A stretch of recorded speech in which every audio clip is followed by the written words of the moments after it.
To start and then, okay, perfect.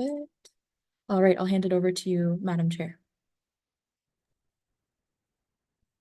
Perfect. Good afternoon, everyone. Hopefully everybody can hear me. I will call the meeting to order at 1 o'clock exactly. So our first item on the agenda is the approval of the agenda. And I actually do have a little bit of a note. So due to a little bit of a scheduling conflict, I'm proposing that we change the order of the business items so that the Municipal Accessibility Work Plan, Equity, Diversity and Inclusion Office update to be introduced first. And then there's a few reports after that. And then we also had an addendum, which was business item D for the Aberdeen Street Construction Project team that we also need to include on this agenda. So I'm hoping to have a mover and a seconder to approve the agenda with these changes. Perfect. I see Dinah, and then I think I saw Chantel next. And all in favor? See everybody's hands, I believe. Perfect, so that carries. So the next item then on our agenda is the confirmation of the minutes from our last meeting. So do I have a mover and a seconder for confirmation of these minutes? Perfect. Oh, I lost names. I think I saw Regan and then Amanda. And all in favor for the minutes of last meeting? Seeing hands, perfect, thank you, that carries. Our next item, disclosure of pecuniary interest. Again, typically there is none. I'm not seeing any disclosures. This week for our meeting, we actually have no delegations. We also have no briefings, so we are moving very swiftly ahead to our first item on our business item. So it is the Municipal Accessibility Work Plan, Equity, Diversity, and Inclusion Office Update, and I will invite Ms. Mensah to introduce this report. Hello, good afternoon, everyone. Pleasure to meet you all. I'm here to provide an update about what we've been working on at the IIDIA EDI department. Have several names, Diversity, Equity, and Inclusion Accessibility Office. And so to start off, I wanted to share with you a few things that we have been working on. So one of them is the very first one, which is the fee waiver policy, and ensuring that we there is a folks, as our community is changing, as our needs are changing, that our policies reflects their ability to have various group use our space and without many other barriers. You'll also find in this report that there are several events that took place during the 2023. Again, all these events that are taking place, we're ensuring that they are accessible to folks who are joining. I do recall one of the events. In fact, we had a car that was blocking the sidewalks, and so those who use a wheelchair were not able to access the sidewalk and enjoy. And so we took care of that right away. And as part of the our takeaway and our learning, ensuring that we have some signage around delivery and trucks that are bringing things in, that they're not blocking sidewalks, because it doesn't allow for folks with mobility issues to be able to navigate the streets and the road. And so we also are continuing to offer training within our organization. So we had a member of somebody from the community come in and do some training around how to support folks with visual impairment when we're doing some hiring, when we're interacting. We had some training around that, and we're also continuing to build our capacity, not just in all identities, including persons with disability, not just, oftentimes when people think about EDI or equity, diversity, think about race, but it's beyond that. There are multiple identities and that need to be considered as well too. So in our training, we're ensuring that there is that lens. And then we'll continue on with the events that are coming up in 2024. Again, we're going to start marking some of those events and ensuring that we have a good variety of folks with intersectional events that sit at these working groups to ensure that how we're not missing any voices in our planning and our delivery of our events and also of our programming. That would be it for me, maybe just to give you a very high level overview of the report. I'll stop here. Perfect. Thanks so much. Are there any questions from the committee? Dorothy Ann? Just make sure you unmute yourself. Rookie mistake. I think I saw it going through and I didn't quite understand what the one word at a time thing is. That was, I think it was in the IDIA section. And I'm wondering what that means, you know? So last year, Madam Chair, through you, last year we had started an initiative internally that was providing education to the organization around words that are offensive and shouldn't be used. And so there are various words that we use that we don't think very much about it that are problematic and wanting to provide some awareness.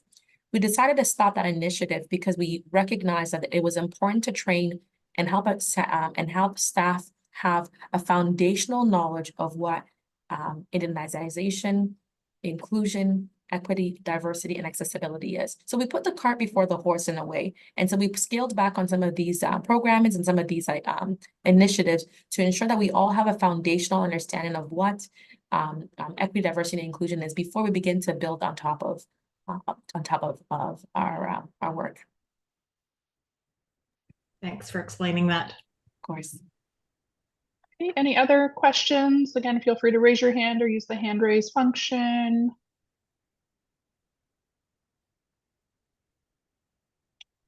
No, and as far as I know, we didn't have any members of the public joining this meeting. Through the chair, we do not have any members of the public in attendance right now. Perfect.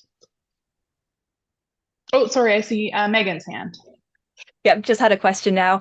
It might not be entirely related, but I know that in the accessibility plan, one of the eventual features was going to be integrating EDI into the facility accessibility design standards. Is that something that's in this plan, or is that something to talk about later? Thanks. Yeah, thank you, Madam Chair, through you. So that is not part of this plan. This is an update of what we had worked on last year. And so in future reports, we'll speak to more of our collaboration with the clerk's office in this work. Okay, any other questions?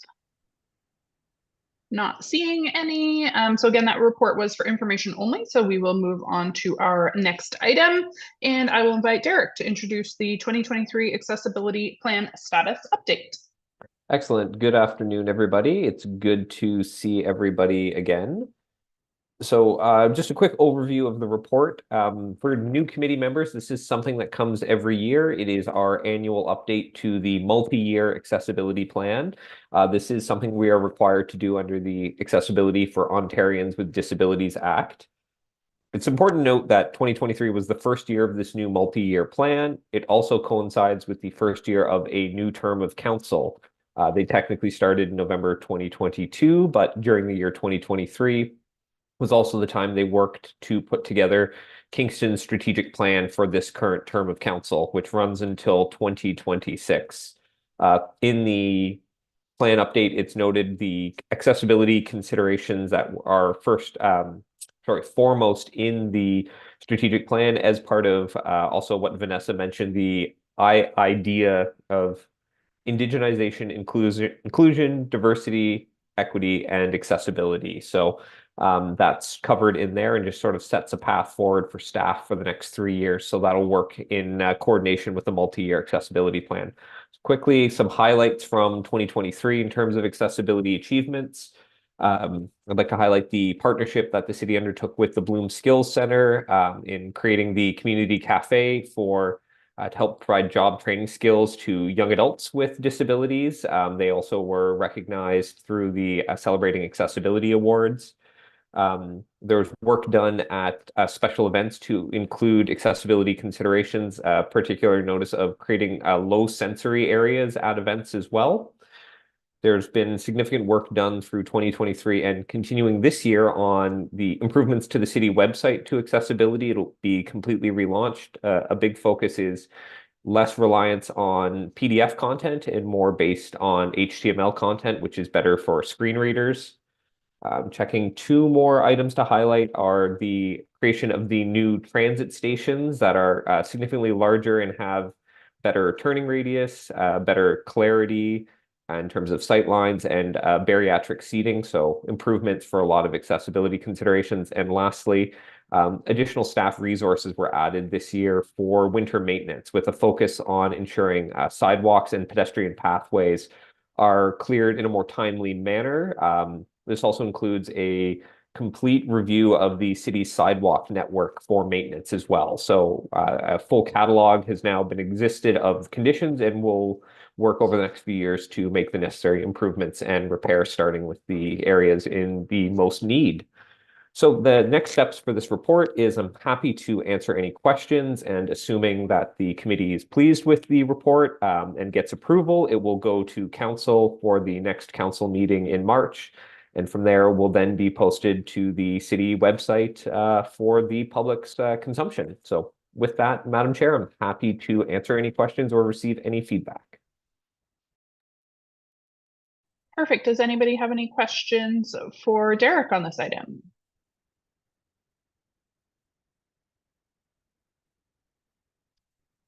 Megan? Hi, yes. My question is about with for the sidewalks. Is this going to be done as sidewalks are recreated, or will there be any sidewalks that are just redone right away because their condition is so poor? I live area in Queens, so I'm kind of thinking of the Queen Street situation as one example. Thank you. No, it's a great question, Megan, and through the chair. I believe the way this is handled is they are triaged based on conditions. So sidewalks that have the, I guess, highest amount of walkability or traffic and are in the worst condition will be addressed first. And this also does include, the city does work to fill in what are gaps in the sidewalk network. So for example, you may be walking on a path, the sidewalk ends and then carries on again a few blocks later, filling those gaps in to make a continuous pedestrian network. So try and deal with the areas of greatest need first.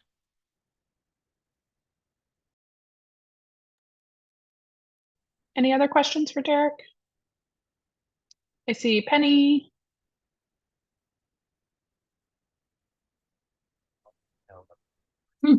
I'm Derek, and I don't know if this belongs in the plan, but where does the city of Kingston, where does the emergency plan related to accessibility fit in? Is that part of the plan, or is that a totally separate piece of work? Oh, that's a great question. Thank you, Penny. So the multi-year accessibility plan focuses on areas of, I guess, not ongoing need, but new work that is happening. So I know there is a desire from the committee to receive an update on emergency preparedness and how accessibility and persons with disabilities are factored in. So there will be a report coming from that group, I think, maybe not in the spring, but I believe in the early fall. So you'll have a chance to get an update on that and provide feedback.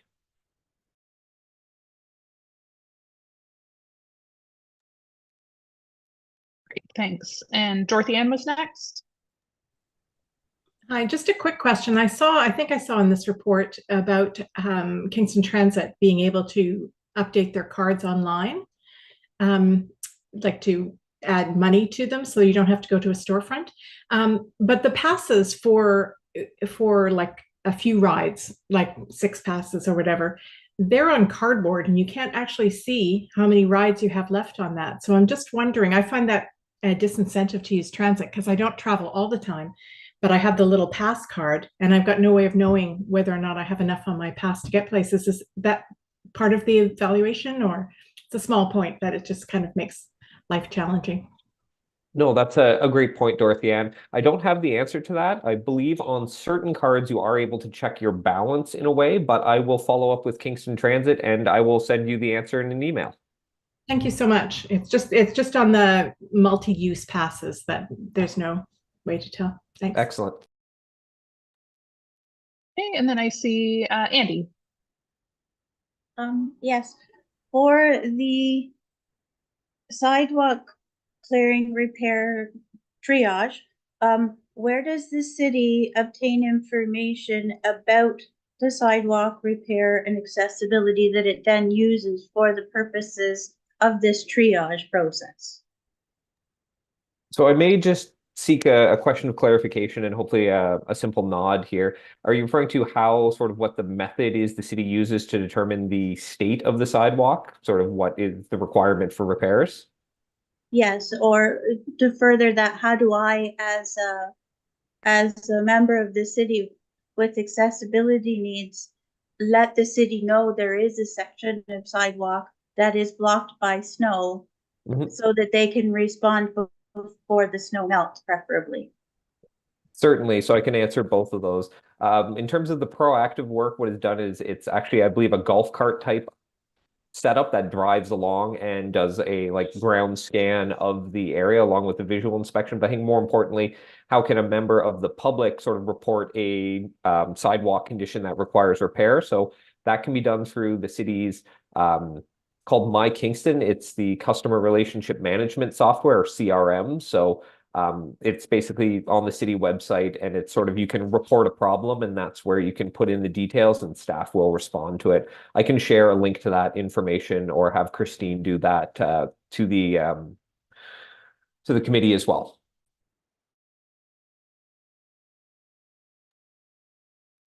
Great, thanks. Are there any more questions for Derek on this one? Not. Dinah? I'm not sure this falls under this, but I'm gonna give it a go. Kingston Transit, while we're on that, with the seating area, for, wheelchairs, when the accessible areas are supposed to be accessible to wheelchairs and others are sitting there, and they don't get up for priority seating, then with transit, when they're full, then is transit doing anything to have people move under the ODA, and is that not a MAC?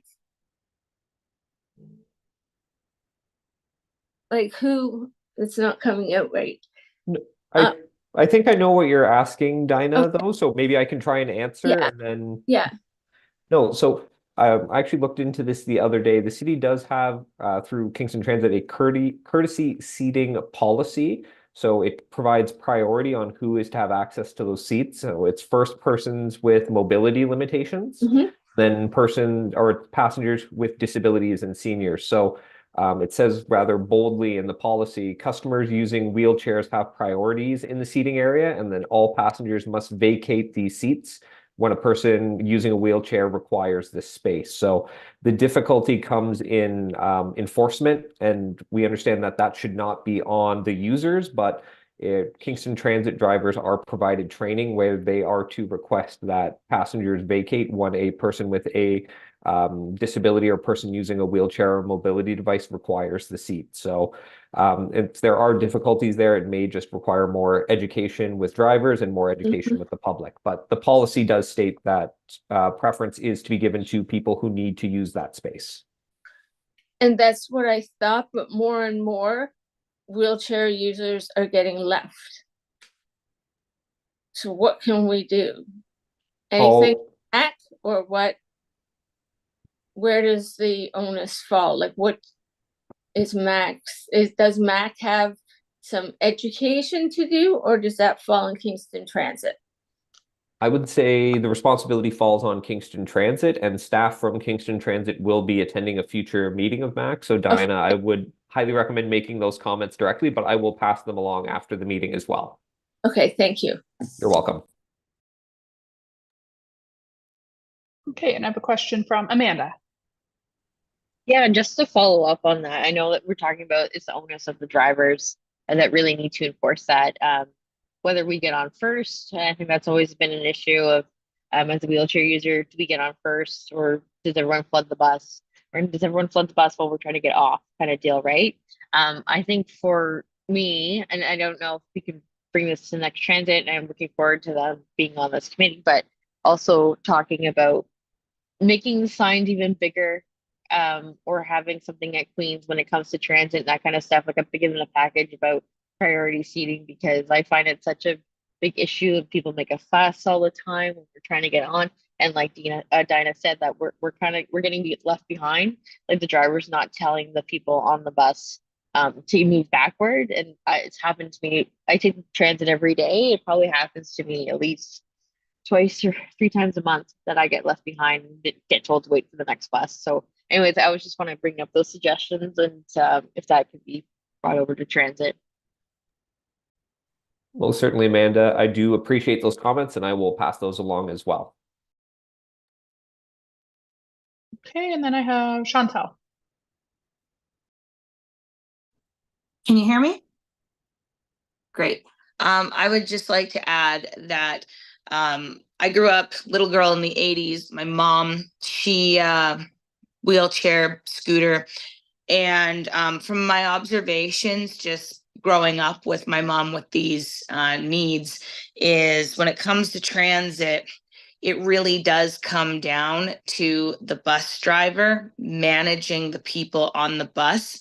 And times have changed, but back in the 80s, a little bit gruff and tough from like, a little tough love from the bus drivers went a really long way. Now, I know it's like the 2020s. We can't say that or do that exactly anymore, but I'm sure you get the idea where it's positive direction so as to obtain positive control of all persons on the bus so as to best facilitate the needs of everyone using transit. And in my observation growing up, it really does come down to the bus driver. So maybe some additional training would be a good idea. That is definitely something we can look into, and I think you put that very succinctly, Chantel. I may pass along some of the language you used there, so I like the way you put that. Okay, any other questions for Derek on this one? Seeing none. So again, as Derek mentioned, there is a recommendation that we are going to put forward. So I will need a mover and a seconder for this. I will read it out though, just in case you haven't taken a look. So the recommendation is that the Municipal Accessibility Advisory Committee recommend to Council that the 2023 Accessibility Plan status update attached as Exhibit A to the report MAC 24004 be received and made available to the public via the City of Kingston website. So again, I will need a mover. I see Councillor Tozo, and a seconder. I see Regan. And all in favor? Okay, that carries. So our next item of business is the Accessibility Office update for Q4 of 2023. And I will again invite Derek to introduce this report.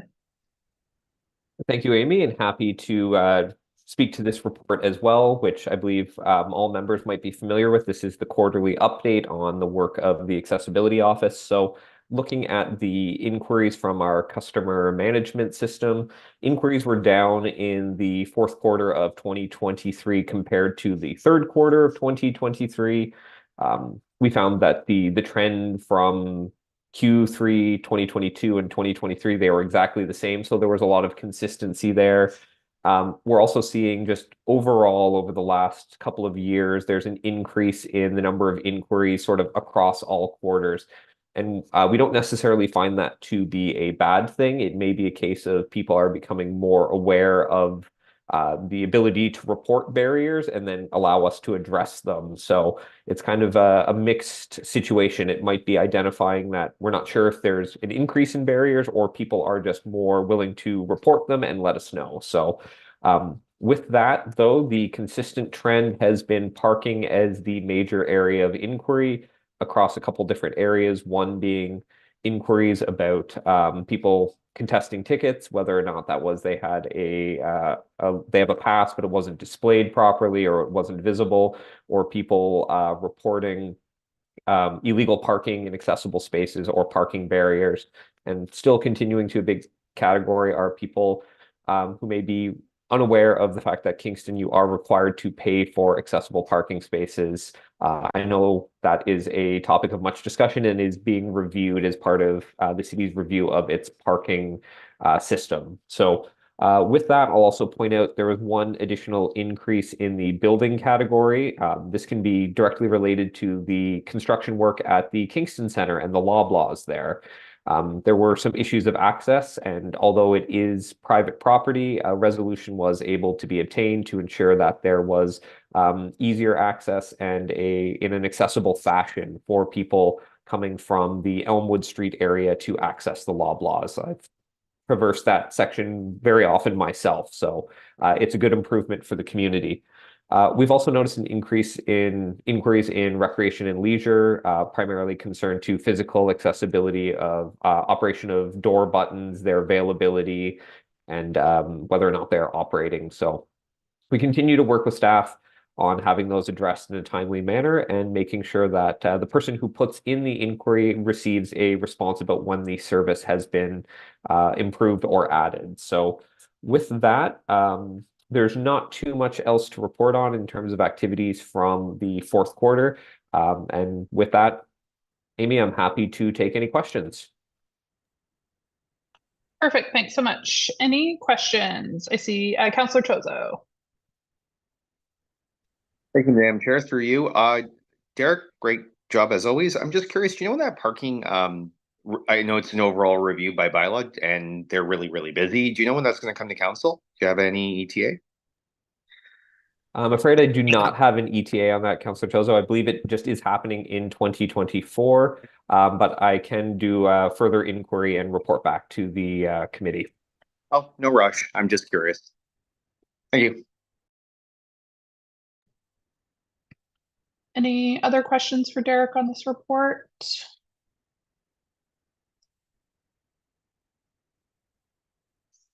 Seeing none.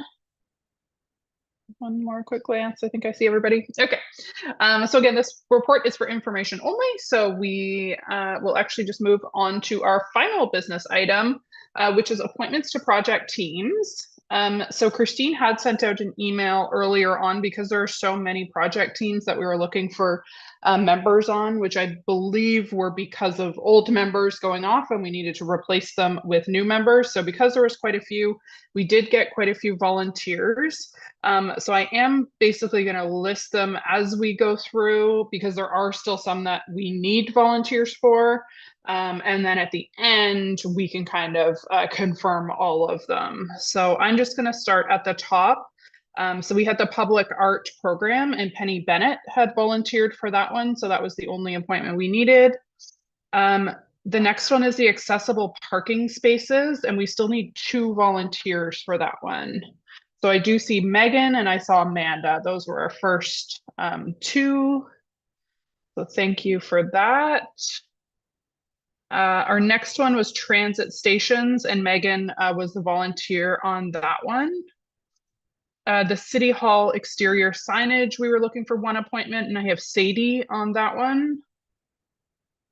The next one is the Kirkpatrick Fountain restoration, and we are still looking for 1 volunteer for that one.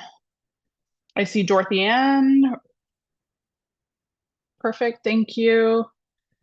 Lost my spot. The City Hall railings, Penny was the appointment on that one. I also have, actually, sorry, let me just go back. I just want to make sure that was, oh, it was Dorothy Ann, sorry, yes. Christine had sent me an email just before the meeting. So yes, you had volunteered for the Kirkpatrick. Just wanted to make sure I didn't give it away to somebody else. Okay, so the Ronald LaValle Memorial Kiwanis Park renovation was looking for 2 appointments, and we do still need 2 volunteers for that one. I see Regan and Andy. Don't worry, there's still others that need volunteers. So the Grenadier Court redevelopment is looking for a volunteer.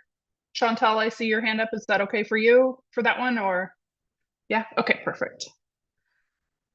The next one is the Victoria Street, Collingwood Street combined sewer separation. And we are looking for 2 volunteers for that one. I see Dorothy Ann as one and Regan as the other. Let me know if I'm going too fast, Christine. The next one is the intersection improvements at Montreal Street at John Counter. There were 2 appointments. I have Megan as the first one, and then we do still need a second volunteer to join Megan on that one. I see Dinah. And then we have 2 more. So I have the Kingston East Community Center looking for 1 appointment. I see Renee. And then we have our final one, which was part of the addendum, which is the Aberdeen Street reconstruction. And it is 2 appointments that we're looking for that one. 2 appointments. And I see a Renee and I see a Regan.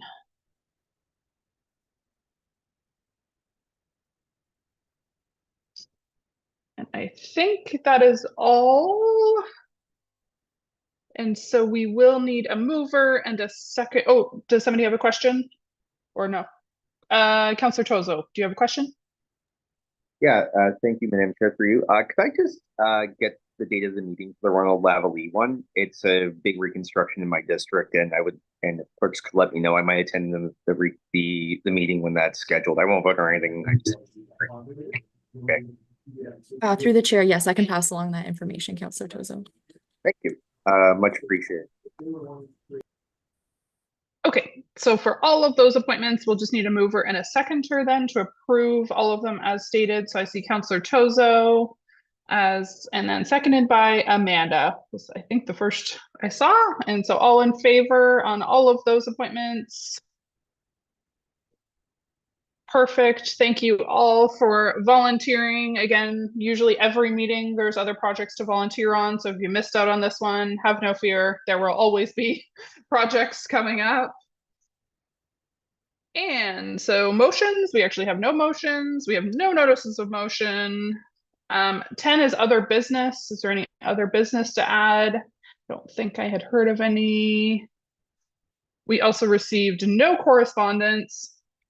And the date of our next meeting is in May. So it's scheduled for Thursday, May 2nd at 1:00 p.m. And with that, we are at adjournment, which I do need a mover and a seconder to adjourn this meeting. I see Dinah and I see Chantal, and all in favor of adjournment this afternoon. Perfect. That is carried. Thank you, everyone, for joining us, and we will see everybody in May.